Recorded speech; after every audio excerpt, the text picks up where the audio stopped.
Gold, trusted gold buyers. మీరు తాకట్టు పెట్టిన బంగారాన్ని విడిపించి ఈ రోజు ఉన్న మార్కెట్ ధరకు కొనబడను.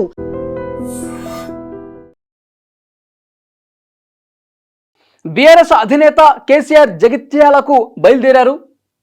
ఆయన వెంట వందలాదిగా వాహనాలు కూడా కదులుతూ ఉన్నాయి. దాదాపు సంవత్సరం గ్యాప్ వచ్చింది. సంవత్సరం తర్వాత మళ్ళీ జనంలోకి వస్తున్నారు కేసీఆర్. సంవత్సరం తర్వాత ఒక భారీ బహిరంగ సభ వేదిక మీద మాట్లాడబోతున్నారు కేసీఆర్. ఈరోజు సమావేశంలో, ఈరోజు సభలో జగిత్యాలలో ఏం మాట్లాడతారు అన్న ఉత్కంఠ, ఆసక్తి అయితే తెలంగాణ ప్రజల్లో కనిపిస్తుంది. సంవత్సరం తర్వాత అసలు సంవత్సరం వరకు ఎక్కడ కనిపించలేదు. గత ఏప్రిల్ 27న, last year April 27 BRS plenary సమావేశంలో మాట్లాడినటువంటి కేసీఆర్ మళ్ళీ ఇన్ని రోజుల తర్వాత, దాదాపు సంవత్సరం తర్వాత ఇవాళ మాట్లాడుతున్నారు. ఏం మాట్లాడుతున్నారు, ఇవాళ ఏం మాట్లాడబోతున్నారు, ప్రజలందరూ కూడా చాలా ఆసక్తిగా, ఉత్కంఠగా చూస్తూ ఉన్నారు. 2.5 సంవత్సరాల ఈ కాంగ్రెస్ పాలన మీద, రేవంత్ రెడ్డి ప్రభుత్వం మీద ఎలాంటి విమర్శలు ఎక్కువ పెడతారో, ఎలాంటి బాణాలు సంధిస్తారో అని ఒక ఉత్కంఠ అయితే, ఒక ఆసక్తి అయితే చాలా మందిలో కనిపిస్తోంది. ఈరోజు జగిత్యాలలో సభ పెట్టడానికి రీజన్, జీవన్ రెడ్డి గారు, కాంగ్రెస్ పార్టీ మాజీ నాయకులు, మాజీ మంత్రి జీవన్ రెడ్డి గారు కేసీఆర్ సమక్షంలో, కేసీఆర్ ఆయనకి గులాబీ కండువా కప్పి పార్టీలోకి ఆహ్వానిస్తున్నారు. అధికారికంగా ఈరోజు బీఆర్ఎస్లో జాయిన్ అవుతున్నారు జీవన్ రెడ్డి. ఆ జీవన్ రెడ్డితో పాటు వందలాదిగా ఆయన అభిమానులు కావచ్చు, అనుచరులు కావచ్చు, ఆ నియోజకవర్గంలో ఉన్న వాళ్ళు చాలామంది జాయిన్ అవుతా ఉన్నారు. అయితే ఈ సభ వేదికగా చాలా క్లియర్గా 2.5 సంవత్సరాల పాటు రేవంత్ రెడ్డి సాగించినటువంటి పాలన మీద ఏ వర్గం కూడా హ్యాపీగా లేదు. ప్రజలందరూ కూడా నానా ఇబ్బందులు పడతా ఉన్నారు రేవంత్ రెడ్డి పాలనలో.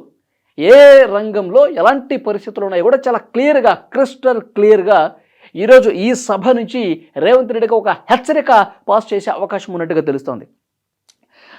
మాజీ ముఖ్యమంత్రి కేసీఆర్ గారు చాలా క్లియర్గా టైం ఇచ్చారు రేవంత్ రెడ్డి గారికి, దాదాపు 2.5 సంవత్సరాల పాటు.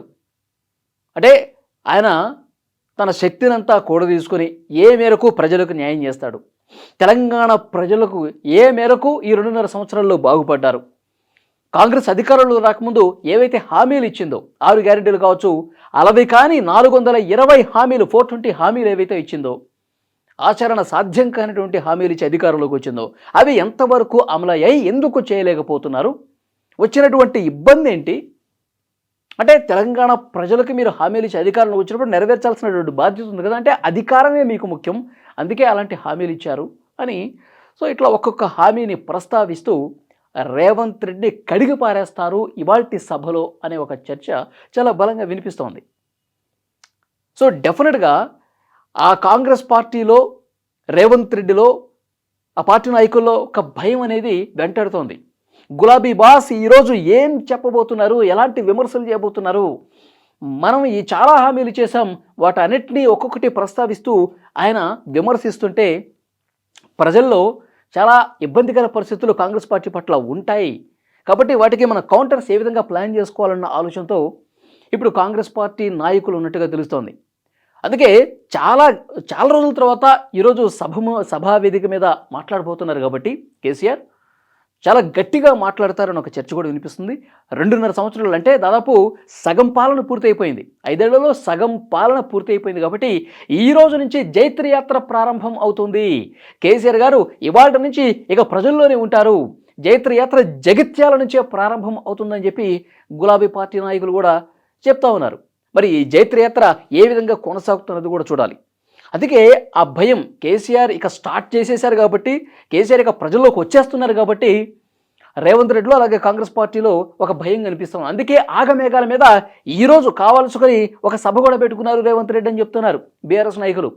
రేవంత్ రెడ్డిలో భయం లేకపోతే ఈరోజే ఎందుకు ఆయన మేడిగడ్డని చూడటానికి వస్తూ ఉన్నారు, ఈరోజే కాళేశ్వరం ప్రాజెక్టు గురించి ఎందుకు మాట్లాడాలని నిర్ణయం తీసుకున్నారు, ఈరోజే రైతు భరోసా నిధుల్ని ఎందుకు విడుదల చేసి, 2వ విడత నిధులను విడుదల చేసి ఒక బహిరంగ సభ పెట్టుకున్నారు. అంటే కేసీఆర్ అంటే ఒక భయం ఏర్పడింది. కేసీఆర్ విమర్శల్ని తట్టుకోవాలంటే ఆగమేఘాల మీద మనం ఒక కార్యక్రమం చేసుకోవాలి.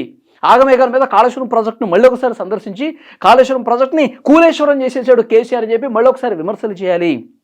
కేసీఆర్ స్పీచ్ని తట్టుకొని నిలబడాలంటే మనం కూడా కౌంటర్గా ఒక స్పీచ్ ఏర్పాటు చేసుకోవాలని ఈరోజే, అంటే మే 5వ తారీఖు కాదు, 10 కాదు, 15 కాదు, మొత్తం అన్ని రోజులు వదిలేసి కేసీఆర్ జగిత్యాలకు వెళుతున్న రోజే ఆయన సభ పెట్టి మాట్లాడుతూ ఉన్నాడంటే ఒక భయం కనిపిస్తోంది రేవంత్ రెడ్డిలో. కేసీఆర్ ఒక్కసారి ప్రజల్లోకి వచ్చి వర్క్ స్టార్ట్ చేశాడు అంటే కనుక మన సీట్లు కదిలిపోతాయన్న భయం కాంగ్రెస్ పార్టీలో ఉంది కాబట్టి, కాంగ్రెస్లో ఆ భయం ఉంది కాబట్టి రేవంత్ రెడ్డి వాళ్ళ ప్రోగ్రాం కండక్ట్ చేశాడని ఒక చర్చ చాలా బలంగా వినిపిస్తుంది. ఇప్పటికే జగిత్యాలకు చేరుకున్నారు బీఆర్ఎస్ పార్టీకి సంబంధించిన నాయకులు, కార్యకర్తలు, కేసీఆర్ అభిమానులు పెద్ద ఎత్తున అక్కడికి చేరుకున్నారు. ఇవాళ జగిత్యాల ఆ స్టేడియంలో కిక్కిరిసిపోయే అవకాశం కనిపిస్తుంది. ఎన్నాళ్ళుగానూ వేచి చూస్తూ ఉన్నారు. కేసీఆర్ జనంలోకి రావాలి, కేసీఆర్ జనంలోకి రావాలి, స్పీచ్ ఇవ్వాలి, అదరగొట్టాలి, రేవంత్ రెడ్డి మీద మళ్ళీ దుమ్ము దులిపే స్పీచ్ ఒకటి ఇవ్వాలని చెప్పి కేసీఆర్ అభిమానులే కాదు, ఆ పార్టీకి సంబంధించిన గ్రౌండ్ లెవెల్లో ఉన్నటువంటి కార్యకర్తలు కూడా కోరుకుంటూ ఉన్నారు. ఆ రోజు రానే వచ్చింది. ఇవాళ సభ ఎలా జరగబోతుంది? 1,00,000 మందికి పైగా ఈరోజు సభలో కనిపిస్తారని ఒక చర్చ జరుగుతుంది. అందుకు తగ్గట్టుగా ఏర్పాట్లు కూడా జరిగాయి. అయితే సభకి జనం ఎక్కువగా రాకూడదని చెప్పి రేవంత్ రెడ్డి ఒక కుట్ర చేశాడని చెప్పి మొన్న హరీష్ రావు, కేటీఆర్ వీళ్ళు కూడా మాట్లాడారు. కోరుట్ల రూట్లో అంటే ఈ సభకి వచ్చేటువంటి రూట్లో రోడ్లు తవ్వేశారంట. అంటే చాలామంది బళ్ళు కట్టుకొని, ట్రాక్టర్లు కట్టుకొని, కార్లలో, ద్విచక్ర వాహనాల మీద, ఇట్లా బైకుల మీద వచ్చేస్తూ ఉంటారు కదా. సో వాళ్ళని కొంతలో కొంత కట్టడి చేయాలి, సభకు రాకూడదు, కేసీఆర్కి ఆదరణ ఎక్కడా తగ్గలేదు, కేసీఆర్ అంటే ఇక కేసీఆర్ స్పీచ్ వినాలని చెప్పి లక్షలాదిగా జనం తరలి వచ్చేస్తున్నారన్న ఈ ఫీలింగు తెలంగాణ ప్రజలకు కలగకూడదంటే జనం పలచగా కనపడాలి. పలచగా కనపడాలంటే ఈ రూట్లో పూర్తిగా రవాణా వ్యవస్థను దెబ్బతీయాలి అన్న ఆలోచన కాంగ్రెస్ పార్టీ చేసింది, రేవంత్ రెడ్డి చేశాడు. కాబట్టి ఆగమేఘాల మీద ఆ రూట్లో రోడ్లు కూడా తవ్వేశారు. ప్రజల్ని రాకుండా ఒక నిర్బంధానికి గురి చేస్తూ ఉన్నాడు ఒక చర్చ ఉంది. సో ఏదేమైనప్పటికీ కేసీఆర్ అంటే ప్రేమ ఉంటే, కేసీఆర్ని చూడాలి, కేసీఆర్ స్పీచ్ వినాలి, ఈ ప్రభుత్వం మీద ఆయన ఒక్కొక్క తూటా పేరుస్తుంటే చూసి విని ఎంజాయ్ చేయాలనుకున్న వాళ్ళు డెఫినెట్గా ఎన్ని ఆటంకాలు ఎదురైనా సభకి వస్తారు. కేసీఆర్ ఏం మాట్లాడతారో చూడాలి. ఈ 2.5 ఏళ్లలో రైతుల్ని సరిగా పట్టించుకోలేదు. ఈ రైతు భరోసా నిధులు అర్రకొరగా విడుదల చేస్తున్న పట్ల రైతులు తీవ్ర అసంతృప్తి వ్యక్తం చేస్తూ ఉన్నారు. మరోవైపు నిరుద్యోగులు అంటే జాబ్ నోటిఫికేషన్లు లేక చాలా ఇబ్బంది పడుతూ ఉన్నారు. నిరుద్యోగులు ప్రస్తావన ఈరోజు సభలో తీసుకొచ్చే అవకాశం కనిపిస్తుంది. అలాగే నీటి కష్టాలు ఉన్నాయి, కరెంటు కష్టాలు ఉన్నాయి, చాలా సమస్యలు ఉన్నాయి. కాబట్టి డెఫినెట్గా ఈ సమస్యలన్నింటినీ కూడా ఇవాల్టి సభలో ప్రస్తావించి రేవంత్ రెడ్డి తీరుని కేసీఆర్ ఎండగట్టబోతున్నారు. సంవత్సరం తర్వాత వస్తున్నటువంటి ఈ స్పీచ్ చూడటానికి రాష్ట్రం మొత్తం కూడా చూసే అవకాశం కనిపిస్తుంది. ఇప్పటికే ఉమ్మడి కరీంనగర్ జిల్లా వ్యాప్తంగా బీఆర్ఎస్ నాయకులు, కార్యకర్తలు బండ్లు కట్టుకుని ఆ సభ ప్రాంగణానికి చేరుకుంటున్న పరిస్థితి కనిపిస్తుంది. మొత్తం గులాబీ మయమైపోయింది. మళ్ళీ గులాబీ పార్టీకి ఒక నూతన ఉత్సాహం, ఉత్తేజం తీసుకొచ్చేటువంటి రోజులు రాబోతున్నాయి.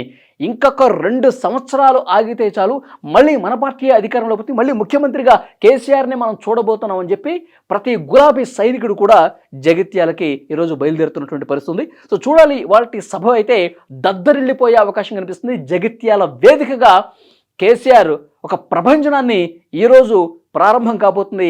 ఆ ప్రభంజనం చూడబోతున్నామని ప్రతి బీఆర్ఎస్ కార్యకర్త కూడా చెప్తున్నారు. సో చూడాలి ఎలా ఉండబోతుంది అన్నది.